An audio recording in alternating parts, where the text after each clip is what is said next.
Here we are, healing you with Gloria Liebecker, and I'm Gloria's co-host, Gail Donahue. And what's been coming up for you lately, Oh boy, let me Gloria? tell you, I got into this thing where I'm like, well, I've made the choice to be healthy and to stay healthy in body, mind, and spirit. And I thought, well, I'm doing pretty darn good with my mind and my spirit, but my body has really gotten, oh gosh, as we age, things change. Yes. And in my mind, nothing was changing. And then I look in the mirror and I'm like, oh my goodness, who is that woman? So I decided I was going to exercise and I was going to reclaim my body. But one of the patterns that I have in my life is when I choose to do something. When I was talking to you earlier, I'm like an unbridled horse that found out it was out of the pasture and it was loose and it just takes off. Well, that's not being very mindful. And so what I did is I really hurt myself. I jumped into exercising like I would have when I was 20 or even 40. And I'm 65. And that wasn't a very, very kind thing to do to my body. And I woke up in so much pain that I just wanted to curl up and never exercise again. So again, there was another pattern that I was getting to actually recognize. And it really slowed me down to consider, what is my body telling me? What is it that I've not been paying attention to and probably never paid attention to in my whole life? Yeah, yeah, And yeah. It's so, and this slowing down so that we can make choices for ourselves that are more fulfilled, more in service for ourselves and others.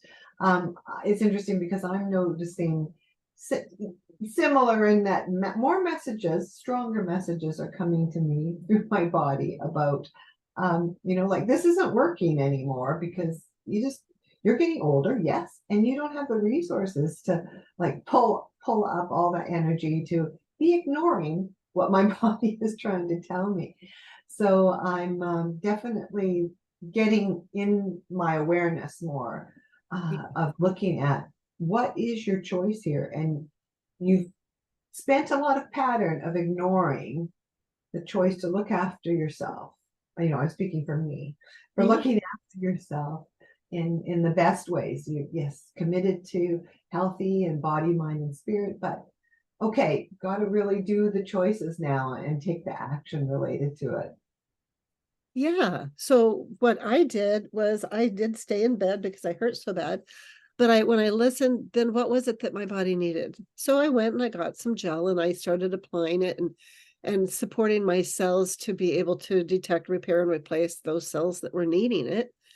And then to begin to bring in some care and nurturance instead of, I love the imagery of an unbridled horse because that was just so what I was like as a kid. I'd jump on my horse without having a bridle and we'd just run all over the pasture. It was so fun.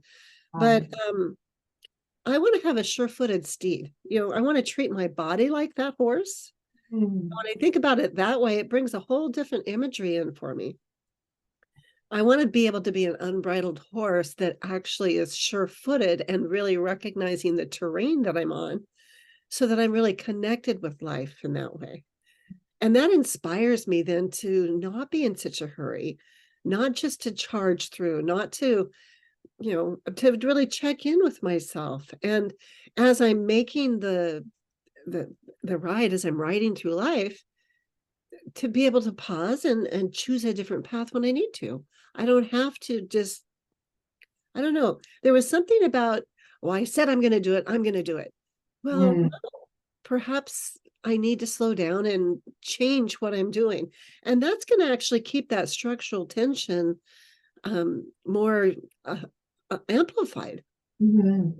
Yeah, yeah, because you're keeping that vision there and not falling back to the old patterns.